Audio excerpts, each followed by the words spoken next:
I'm Robert Osborne, and welcome. Thanks for joining us as we once again bring you some films having to do with our 15-week film festival, inspired by film historian Mark Cousins' documentary, The Story of Film, an Odyssey. Last night on TCM, we premiered episode 7 of the series, which examined the wealth of innovative filmmaking to come out of Europe in the late 50s and early 60s, and we showed some samples of those films. Well, we're going to bring you several more examples in the hours ahead, starting with a European take on the all-American film genre of the Western.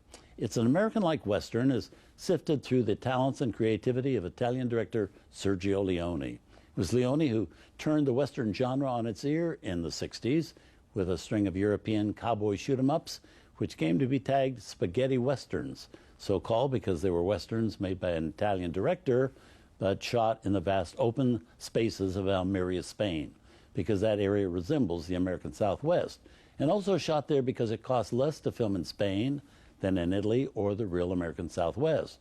Now, typically, the leads of these spaghetti westerns were played by American actors like Lee Van Cleef, Charles Bronson, and Clint Eastwood, at the time not bona fide stars, although they would become world famous internationally because of these movies.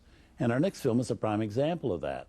It's A Fistful of Dollars, released in 1964, and the first of 3 films that Clint Eastwood made in Spain with director Sergio Leone, about a man with supposedly no name, an anti-hero, if ever there was one, a fellow as immoral and violent as the villains he's pitted against.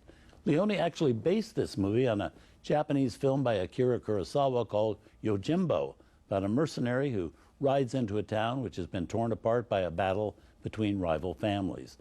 In his take on this Japanese film, the man with no name sees the situation as a chance for him to line his own pockets and make a lot of money. From 1964, here's a really special film, Sergio Leone's A Fistful of Dollars.